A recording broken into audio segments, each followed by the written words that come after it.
स्वागत है। प्रधानमंत्री नरेंद्र मोदी ने नए साल की पहली सुबह सभी को 2026 की शुभकामनाएं देते हुए समाज में शांति और खुशी के लिए प्रार्थना की है। उन्होंने कहा कि सभी के प्रयास सफल हो, लोग स्वस्थ रहे, यह साल सबके जीवन में समृद्धि लाए। उन्होंने लिखा, सभी को 2026 की बहुत शुभकामनाएं। प्रधानमंत्री मोदी ने कहा कि आने वाला साल आपके लिए अच्छा स्वास्थ्य और समृद्धि लाएगा। आपके प्रयासों में सफलता मिले, आपको जो भी करे उसमें संतुष्टि मिले। उन्होंने कहा, हमारे समाज में शांति और खुशी के लिए प्रार्थना। उल्लेखनीय है, सारे जहां में नए साल की शुरुआत हो चुकी है। सबसे पहले 2026 का आगाज किरिबाती के किरीटी माटी द्वीप से हुआ। देश के शहरों में रंग बिरंगी रोशनी, आतिशबाजी और रंगीत के साथ लोगों ने जश्न मनाया। नए साल की पूर्व संध्या राष्ट्रपति द्रौपदी मुर्मू ने देशवासियों को भी बधाई दी थी, जहां पे बड़ा प्रधान नरेंद्र मोदी ने बधाई दी है। राष्ट्रपति द्रौपदी मुर्मू ने नववर्ष 2026 की पूर्व संध्या पर देश विदेश में रहे सभी भारतीयों को बधाई दी और हार्दिक शुभकामनाएं दी है। राष्ट्रपति ने अपने संदेश में कहा, नववर्ष का अवसर नई ऊर्जा और सकारात्मक परिवर्तन का प्रतीक है। यह आत्म मंथन करने और नए संकल्प लेने का भी अवसर प्रदान करता है। इस अवसर पर हमें राष्ट्र के विकास, सामाजिक सौहार्द और पर्यावरण संरक्षण के प्रति अपनी प्रतिबद्धता और भी मजबूत करनी चाहिए। राष्ट्रपति ने अपने संदेश में कामना की कि वर्ष 2026 सभी के जीवन में सुख, शांति और समृद्धि लेकर आए तथा एक सशक्त और समृद्ध भारत के निर्माण के लिए नई ऊर्जा का संचार करे। भाजपा नेता निशित प्रामाणिक ने टीएमसी नेता अभिषेक बनर्जी के बयान पर कहा, अभिषेक बनर्जी कहते हैं कि हम बंगाल में एसआईआर नहीं होने देंगे, लेकिन बंगाल में तो एसआईआर हो रहा है।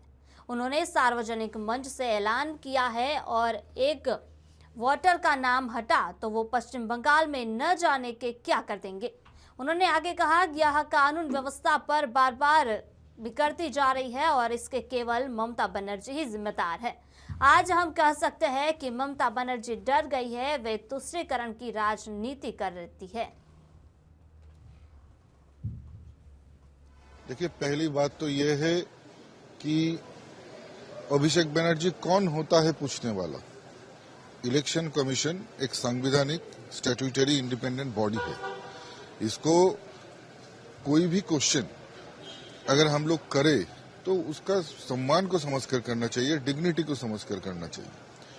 अभिषेक बनर्जी जहां पर एक मंच पर खड़ा होकर बोलते हैं कि एसआईआर करने नहीं देंगे, आज तो एसआईआर हो रहा है बंगाल में। जहां पर उन्होंने मंच से ये ऐलान किया था कि बंगाल में एसआईआर होगा, एक भी लोगों का नाम बात पड़ेगा तो बंगाल में वो ना जाने क्या कुछ कर देगा। आज कहा गया है उनका बड़ा बड़ा लंबी। मुंबई के भांडुप इलाके से एक बड़ी सनसनीखेज खबर सामने आई, जहां उद्धव ठाकरे की शिवसेना नेता संजय राउत के मैत्री बंगले के बाहर धमकी भरा संदेश मिलने से इलाके में हड़कंप मच गया। जानकारी के मुताबिक शाम करीबन 4 बजे बंगले के बाहर खड़ी एक बंद पड़ी वैगन कार के कांच पर धमकी लिखी हुई पाई गई। कार के शीशे पर लिखा था, आज होगा, आज रात 12 बजे बम ब्लास्ट होगा। धमकी की जानकारी मिलते ही तुरंत पुलिस को सूचित किया गया, जिसके बाद बम निरोधक दस्ता मौके पर पहुंचा। मैत्री बंगले के आसपास पूरी जांच की। हालांकि राहत की यह बात रही कि जांच के दौरान कोई भी संदिग्ध वस्तु बरामद नहीं हुई है। फिलहाल पुलिस इस मामले को शरारती तत्व की हरकत मान रही है। साथ ही पता लगा कोशिश की जा रही है कि वह वैगनआर कार किसकी है और धमकी भरा संदेश किसने लिखा है। मामले की जांच जारी है, पुलिस हर एंगल से पड़ताल कर रही है। समाजवादी पार्टी के नेताओं की बयानबाजी को लेकर उत्तर प्रदेश की भाजपा सरकार में मंत्री संजय निषाद ने कड़ा हमला बोला। सपा नेता सनातन पांडे द्वारा प्रधानमंत्री नरेंद्र मोदी पर लगाए गए आरोपों पर प्रतिक्रिया देते हुए उन्होंने कहा कि इस तरह के गैर जिम्मेदाराना बयानों के कारण समाजवादी पार्टी धीरे धीरे समाप्तवादी पार्टी बनती जा रही है। उन्होंने कहा, सपा के शीर्ष नेतृत्व को यह गंभीरता से सोचना चाहिए कि नेताओं के बयानों का देश और समाज पर क्या प्रभाव पड़ता है, क्योंकि इसी तरह की बयानबाजी न केवल पार्टी की छवि को नुकसान पहुंचा रही है, बल्कि राजनीतिक मर्यादाओं पर भी सवाल खड़े कर रही है। घटना के बयान देने का 2 ही जिम्मेदार होते हैं। एक तो घटना जिसके साथ हुई है वो, अब प्लस उसका इन्वेस्टिगेट करे और इन्वेस्टिगेशन करने के बाद जो प्रमाणिक दस्तावेज मिले उसके हिसाब से बयानबाजी करने का 2 लोगों का अधिकार है। अगर तीसरा कोई बयान करता है तो जनता अब जागरूक हो गई है, मान लीजिए कि सब फराड ये सब जो किसी चीज को गुमराह करना है, लोगों को भ्रम में डालना है, और यही नेता डुबा रहे हैं सपा को। क्योंकि जब मुलायम सिंह थे तो सब अखाड़े के पहलवान थे, अब इनके समय सब भाड़े के पहलवान आ गए तो भाड़ा जितना उतना कर रहे हैं। तो इस तरीके से बयानबाजी ठीक नहीं है। देश के राष्ट्र की बात है, वहाँ छोटी मोटी कमी भी रहे तो भी राष्ट्र के सामने हमें राष्ट्र के साथ खड़ा रहना चाहिए। मुंबई सहित पूरे महाराष्ट्र में होने वाले 29 महानगर पालिका चुनाव को लेकर चुनाव आयोग ने नामांकन की अंतिम रिपोर्ट जारी कर दी है। रिपोर्ट के अनुसार राज्य की 29 नगर निगमों में कुल 893 वार्ड और 2000 से ज्यादा नवसेवक सीटों के लिए कुल 33,606 नामांकन दाखिल किए गए। सबसे ज्यादा नामांकन पुणे और मुंबई जैसे बड़े महानगरों में देखने को मिले, जिससे साफ है कि इस बार नगर निगम चुनाव में राजनीतिक दलों और निर्दलीय उम्मीदवारों के बीच कड़ा मुकाबला तय है। वहीं बात की जाए पुणे महानगर पालिका में 165 सीटों के लिए 3000 से ज्यादा नामांकन, मुंबई महानगर पालिका में 227 सीटों के लिए 2516 नामांकन दर्ज किए गए, जहां पर इसके अलावा नासिक की बात करें 2000 से ज्यादा, पिंपरी चिंचवड में 1900, छत्रपति संभाजी नगर में 1800, थाने में 1128, वहीं नागपुर में 1492 नामांकन प्राप्त हुए हैं। अन्य नगर निगमों में बड़ी संख्या में नामांकन दर्ज किए गए हैं, जहां कुल मिलाकर आंकड़े यह दर्शाते हैं कि मुंबई सहित महाराष्ट्र की सभी 29 महानगर पालिकाओं के चुनावी मुकाबले बेहद दिलचस्प और कांटे का होने वाले हैं। भारतीय जनता पार्टी ने धुले नगर निगम के आम चुनाव प्रचार में जबरदस्त शुरुआत की है और 2 सीटों बिना किसी विरोध के जीत ली गई है। वोट से बीजेपी उम्मीदवार उज्ज्वला रंजित भोसले और वार्ड नंबर 20 से ज्योत्सना प्रफुल्ल पाटिल स्कूटनी के बाद बिना किसी विरोध के चुन ली गई है और असली वोटिंग से पहले ही बीजेपी के खाते में 2 सीटें जुड़ गई हैं। नॉमिनेशन पेपर की स्कूटनी प्रक्रिया के दौरान दोनों उम्मीदवारों के सामने कोई विरोधी उम्मीदवार नहीं बचा था, इसीलिए उनका नाम चुनाव बिना किसी विरोध के घोषित कर दिया गया। इस नतीजे से बीजेपी कार्यकर्ताओं में उत्साह का माहौल है। धुले नगर बीजेपी ऑफिस के बाहर पटाखे फोड़कर गुलाल के फूल उड़ाकर जश्न मनाया गया। इसे जीत का खास राजनीतिक महत्व है। उज्ज्वला भोसले हाल ही में नेशनल कांग्रेस पार्टी छोड़कर बीजेपी में शामिल हुई थी, जबकि ज्योत्सना पाटिल ने शिवसेना छोड़कर बीजेपी का कमल थाम लिया था। नतीजों से साफ पता चलता है कि इन 2 महिला नेताओं के पार्टी में आ जाने से बीजेपी को तुरंत फायदा हुआ है। शहर के राजनीतिक हलकों में चर्चा है कि बीजेपी का दलबल यह मास्टर स्ट्रोक सफल रहा है, जहां पूरी दुनिया और विशेषकर भारत और जम्मू कश्मीर नववर्ष 2026 का स्वागत करने की तैयारी करे। जहां स्वागत कर लिया गया, वहीं बहादुर भारतीय सेना और जम्मू कश्मीर पुलिस के जवान डोडा में भीषण सर्दी के दिनों में लगातार आतंकवाद विरोधी अभियान चला रहे हैं। डोडा भलेसा क्षेत्र के घने जंगलों, प्राकृतिक गुफाओं और दुर्गम पड़ी इलाकों में सुरक्षा बल शून्य के नीचे के तापमान और भीषण मौसम की चुनौतियों के बीच निरंतर तलाशी अभियान चला रहे हैं। कठिनाइयां, भारी स्नोफॉल के बावजूद सुरक्षा बल हर आतंकवादी खतरे का सामना करने और क्षेत्र में स्थायी शांति बहाल करने के लिए पूरी तरह से प्रतिबद्ध है। सभी खतरों को बेअसर करने का उनका संकल्प साहस और बलिदान का प्रतीक है। शुक्रिया करते हैं कि इन्होंने हमें सिखाया। यहाँ सिवली गांव में जो आए जुलूस गवर्नमेंट हाई सेकेंडरी स्कूल के पास, हमें बहुत ही अच्छा सिखाया इन्होंने। वेपन्स कैसे साफ करते हैं, कैसे इनकी फायरिंग करते हैं, कैसे टेररिस्ट को हम अटैक कर सकते हैं। इन्होंने हमें सब कुछ सिखाया है कि हम अब कहीं भी हम बाहर निकलेंगे तो हमें कॉन्फिडेंस है कि हम कुछ भी हम अपने पूरे गांव में इससे रक्षा कर सकते हैं। सर, सबसे पहले हम इनका शुक्रिया अदा करते हैं कि यहाँ पे हमें ट्रेनिंग दी गई है। यहाँ पे हमें ट्रेनिंग इसलिए दी गई है कि यहाँ पे जब टेररिस्ट आएंगे तो हम उन पे कैसे अटैक कर सकते हैं। तो यहाँ पे हमें बैंकर मतलब बनाना सिखाया कि कैसे हम मतलब वहाँ पे बैठ के मतलब उन पे अटैक कर सकते हैं ताकि हम अपनी खुद की सुरक्षा कर सकते हैं। सर हम मतलब हमें डर खत्म हो गया है सर, मतलब इनने हमें ये सिखाया कि हम कैसे उन पे अटैक कर सकते हैं, तो हमें इनमें कॉन्फिडेंस मिला, मतलब डर खत्म हो गया है कि हम मतलब कैसे मतलब उन पे अटैक कर सकते हैं। यही मैसेज है कि हमें बस थोड़ी सी सैलरी मतलब बढ़ा दें तो अच्छा है।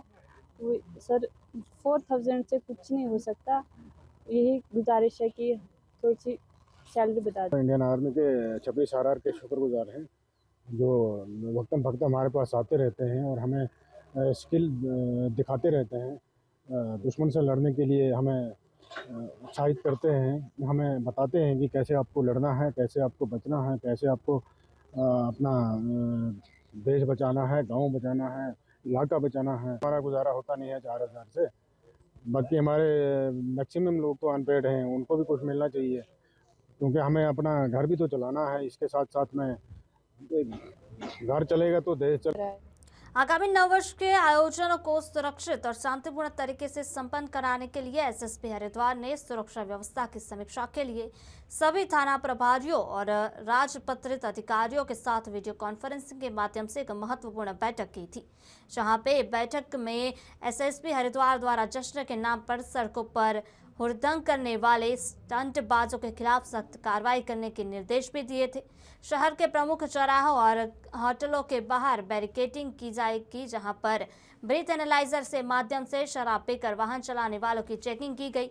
आयोजन स्थलों के मालिकों को निर्धारित क्षमता से अधिक लोगों को प्रवेश न देने के लिए भी निर्देश दिया गया था। जहां पर भीड़ वाले इलाकों और जश्न वाले स्थानों पर सादे कपड़े में महिला पुलिसकर्मियों की तैनाती की गई। पुलिस अधीक्षक देहात एवं नगर को अपने क्षेत्र में सुरक्षा व्यवस्था की कमान सौंप दी गई थी।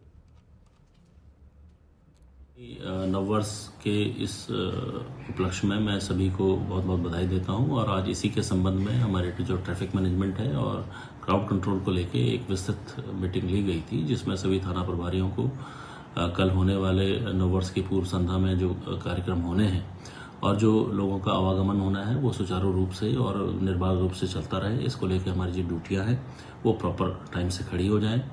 किसी प्रकार की कोई भी हुड़दंग या इस प्रकार की समस्या ना सामने आए, ऐसे में अपेक्षा के साथ सभी थाना प्रभारियों को बताया गया है। मैं उम्मीद करता हूँ नववर्ष हरिद्वार में हम लोग एक्सीडेंट फ्री कल का दिन लेके जाएं, ताकि नववर्ष में सभी के घर में जो खुशियाँ हैं वो अच्छे तरीके से मनाई जा सके। बहुत बहुत धन्यवाद। न्यू ईयर सेलिब्रेशन को लेकर सूरत पुलिस पूरी तरह अलर्ट मोड में दिखी थी, जहां 31 दिसंबर की बात करें, रात को शहर में शांति और सुरक्षा बनाए रखने के लिए पुलिस ने व्यापक इंतजाम किए गए थे। स्थानीय पुलिस टीमों के साथ विभिन्न ब्रांच की विशेष टीम भी तैनात की गई, जो हर गतिविधि पर पैनी नजर रखी रही थी। महिलाओं की सुरक्षा, ट्रैफिक कंट्रोल और भीड़ प्रबंधन को प्राथमिकता दी गई थी। साथ ही में शहर के अलग अलग इलाकों में वाहन चेकिंग की जा रही थी। ब्रेथ एनालाइजर के जरिए शराब पीकर वाहन चलाने वालों पर सख्त कार्रवाई हो रही, जहां ड्रग्स के खिलाफ विशेष अभियान भी चलाया गया था। वहीं महिलाओं और सीनियर सिटीजन की सुरक्षा के लिए श्री टीम लगातार गश्त कर रही थी। भीड़ पर नजर रखने के लिए एआई कैमरों के हेड काउंट किया जा रहा था। खुले इलाकों में ड्रोन कैमरों से निगरानी भी रखी जा रही थी, जहां पीसीआर वैन लगातार पेट्रोलिंग कर रही थी, ताकि किसी भी अप्रिय घटना को समय रहते रोका जा सके। न्यू ईयर पार्टी और पार्टी प्लॉट्स में सुरक्षा सुविधा और भीड़ नियंत्रण की विशेष जांच की जा रही थी। सूरत पुलिस का स्पष्ट संदेश, नया साल मनाए लेकिन पूरी जिम्मेदारी और सुरक्षा के साथ। फर्स्ट की अगर बात की जाए तो 31 को लेकर पूरे देश में जिस तरह से जश्न मनाया जाता है और उस जश्न के तहत कोई उस जश्न का गैर तरीके से उपयोग ना करे, इन सारी चीजों को लेकर पूरे देश में जो पुलिस है वो अलर्ट मोड पर है। इन सारी चीजों को लेकर आप इस वक्त हम आपको तस्वीरें बताएं तो सूरत शहर में जो वेसु का वाई जंक्शन इलाका है वहाँ मौजूद है और आप सीधे तौर पर तस्वीरें देख सकते हैं कि जो भी गाड़ियां हैं उन सारी गाड़ियों की चेकिंग की जा रही है। भारी मात्रा में जो पुलिस बल है वो तैनात कर दिया गया है। जो भी लोग हैं, सीधे हम आपको तस्वीरें दिखाएंगे कि आप ये देख सकते हैं, ये वो मशीन है, यदि कोई नशा करके आता है तो इन मशीन में वो सारी चीजें रिकॉर्ड होती है और जब भी उस सारी चीजों का पता चलता है तुरंत उसके खिलाफ कहीं ना कहीं कार्रवाई की जाती है। तो इन सारी चीजों को लेकर हमारे साथ सूरत पुलिस के उपायुक्त मौजूद है, हम उनसे सीधी बात करते हैं कि क्या कुछ यहाँ हो रहा है माहौल। मैडम, आज यहाँ पे जिस तरह की चेकिंग हो रही है उसका मुख्य उद्देश्य क्या रहेगा? 31st के नाइट के सेलिब्रेशन को लेकर के सूरत शहर पुलिस की सारी टीमें, लोकल पुलिस, क्राइम, एसओजी, सबकी ही सारे अधिकारी कर्मचारी सब फील्ड पर हैं। हम ये इंश्योर करना चाहते हैं कि जो 31st का सेलिब्रेशन वो सिक्योर और सेफ तरीके से हो। यहाँ पर रैंडम व्हीकल चेकिंग, लोगों की ब्रेथ एनालाइजर से टेस्टिंग और ड्रग टेस्टिंग किट से टेस्टिंग जारी है, ताकि किसी भी तरह का कोई अगर नशाखोरी करे या किसी तरह की ऐसी हरकत करने की कोशिश करे जिससे बहनों को, महिलाओं को कोई सुरक्षा में तकलीफ हो, तो उसको हम रोकें। और साथ ही साथ यहाँ पे एआई कैमरों का भी उपयोग किया गया है, जिससे कि लोगों का हेड काउंट हो सके और कोई भी अगर अनिच्छनीय बनाव बने तो तुरंत ही हम डिटेक्ट कर पाए। ओपन स्पेसेस का ड्रोन से भी सर्वेलेंस है और पीसीआर्स कंटिन्यूअसली हर विस्तार में पेट्रोलिंग में है। शी टीम्स पेट्रोलिंग में है, जिससे कि कोई बहनों को, महिलाओं को, सीनियर सिटीजन्स को कोई तकलीफ हो तो हम तुरंत ही मदद दे पाए। तो इस तरह से वी आर होपिंग कि 31st का सेलिब्रेशन अच्छे से शांतिपूर्ण तरीके से पूरा हो। सूरत शहर में कई ऐसे पार्टी प्लॉट्स भी हैं जहां इस तरह का सेलिब्रेशन पे हो रहा है, सूरत पुलिस उस पर किस तरह से नजर गड़ाए? शुरू से ही जब से मंजूरी का प्रोसेस होता है तब से ही हमने इंश्योर किया कि उनकी सारी व्यवस्थाएं प्रॉपर हो, सारे जो रूल्स है वो फॉलो करें। हर जगह पे पुलिस और होमगार्ड का बंदोबस्त प्रेजेंट है और हम इंश्योर कर रहे हैं जो कुछ एक जगह जहां ज्यादा भीड़ इकट्ठी होने वाली है वहां भी एआई कैमरे हमने लगवाए हैं, ताकि हेड काउंट और बाकी मॉनिटरिंग हो सके और 100% सेफ्टी हम इंश्योर करेंगे। जश्न और नशा दोनों अलग चीज होती है, नशे पर आप किस तरह से शिकंजा कस रही है? इन सारी चीजों में कौन कौन सी मशीनें यूज हो रही है? काफी टाइम से सूरत सिटी ने इसको एक अभियान की तरह लिया है, जिसमें कि से नो टू ड्रग्स के अंतर्गत हम कंटिन्यूअसली व्हीकल चेकिंग, लोगों की चेकिंग, शॉप्स की चेकिंग और ड्रग्स के अगेंस्ट केसेस कर ही रहे हैं। और अभी भी ब्रेथ एनालाइजर से और ड्रग टेस्टिंग किट जो कि मोबाइल फोरेंसिक वैन के अंदर एएनटीएफ को दिया गया है, उससे भी टेस्टिंग जारी है। हमारे साथ सूरत पुलिस के उपायुक्त नील ठाकुर जी जुड़े थे, जिन्होंने इन सारी चीजों को लेकर राष्ट्रीय समाचार से बात की और किस तरह से जश्न और नशा दोनों अलग चीज है, नशे पर किस तरह से शिकंजा कसा जाए, उन सारी चीजों को लेकर 31st किसी की खराब ना हो, उन सारी बातों को ध्यान रखकर इस वक्त फिलहाल चेकिंग की जा रही है। कैमरामैन अक्षय वाडेर के साथ मैं मित्र राजपूत, राष्ट्रीय समाचार। बात करें नए साल की, जहां नए साल का स्वागत करने अंबानी परिवार द्वारकाधीश के शरणों में पहुंचा, जहां अंबानी परिवार ने द्वारकाधीश के दर्शन किए। मुकेश भाई, अनंत और राधिका ने आशीर्वाद लिया। साल की शुरुआत करते रिलायंस इंडस्ट्री के चेयरमैन मुकेश अंबानी अपने बेटे अनंत अंबानी और बहू राधिका अंबानी के साथ जगत मंदिर द्वारका के दर्शन के लिए पहुंचे। अंबानी परिवार ने भगवान द्वारकाधीश के चरणों में सिर झुकाकर इस कामना के साथ प्रार्थना की कि आने वाला नया साल सुख, शांति और समृद्धि का साल हो। भगवान कालिया ठाकुर के भक्त भाव से दर्शन करके परिवार को अपार आशीर्वाद मिला। इस मौके पर अंबानी परिवार ने जगत गुरु शंकराचार्य स्वामी सदानंद जी सरस्वती जी महाराज के शिष्ट ब्रह्मचारी नारायण नंद जी के पास आध्यात्मिक आशीर्वाद लेने के लिए भी गए, उनका आशीर्वाद लिया। गौरतलब है कि अंबानी परिवार हमेशा खास मौकों या नए साल की शुरुआत में द्वारकाधीश का आशीर्वाद लेना नहीं भूलता है। इसी यात्रा के बाद द्वारका मंदिर में कड़ी सुरक्षा व्यवस्था की गई। स्थानीय लोगों में काफी उत्साह देखने को मिला। त्रिपुरा के मुख्यमंत्री माणिक साहा ने प्रधानमंत्री जन आरोग्य योजना पर कहा कि स्वास्थ्य ठीक है तो सब ठीक है। सेहत को कैसे ठीक रखें? प्रधानमंत्री मोदी हमेशा फिट इंडिया की बात करते हैं। जब तक प्रिवेंशन नहीं होगा तब तक सेहत ठीक नहीं रहेगी। प्रिवेंशन हमेशा इलाज से ज्यादा किफायती होता है। यह 3 सालों तक चलेगा। त्रिपुरा में हमने स्टॉप डायरिया प्रोग्राम किया। बहुत से विद्यार्थियों को मानसिक और शारीरिक तनाव हो सकता है। हमें इसका काफी सकारात्मक प्रभाव देखने को मिल रहा है।